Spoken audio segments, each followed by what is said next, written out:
মার্কিন president Donald ট্রাম্পের গাজা দখল ও ফিলিস্তিনিদের জোরপূর্বক উচ্ছেদের প্রস্তাব প্রত্যাখ্যান করেছেন মার্কিন সিনেটররা।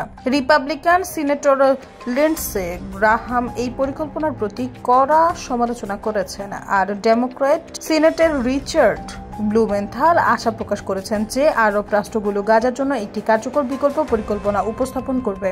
সোমবার ব্রিটিশ বার্তা সংস্থা রয়টার্স এই খবর প্রকাশ করেছেন। মার্কিন কংগ্রেসের একটি দ্বিদলীয় প্রতিনিধি দল 17 ফেব্রুয়ারি তেল আবিবে ইসরায়েলের প্রধানমন্ত্রী বেনিয়ামিন নেতানিয়াহুর সঙ্গে সাক্ষাৎ করেন। সেখানে ট্রাম্পের গাজা সংক্রান্ত পরিকল্পনা নিয়ে আলোচনা করেন।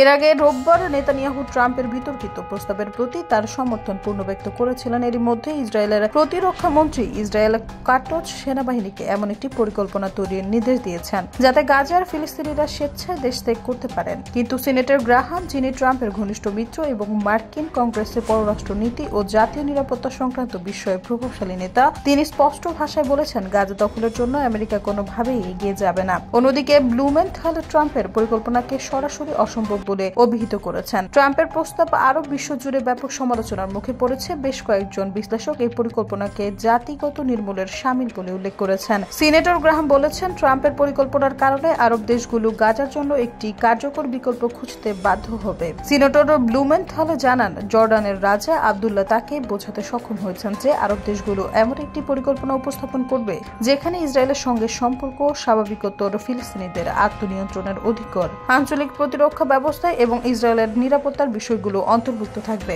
গাজার ভবিষ্যৎ নিয়ে আলোচনা করতে চলতি মাসে বৈঠকে বসতে পারেন সৌদি আরব, সংযুক্ত আরব আমিরাত, জর্ডান এবং মিশরের কর্মকর্তারা। তারা এমন একটি বিকল্প পরিকল্পনা তৈরি করতে চান যা ট্রাম্পের বিতর্কিত প্রস্তাবের বিপরীতে কাজ করবে। ট্রাম্পের পরিকল্পনা ইতিমধ্যেই 16 মাস ধরে চলা গাজা যুদ্ধের পর পুরো আরব বিশ্বের মধ্যে ব্যাপক প্রতিক্রিয়া তৈরি করেছে। বিশেষ করে আরব দেশগুলোতে এই প্রস্তাবের বিরুদ্ধে ক্ষোভ ও উদ্বেগ বাড়ছে।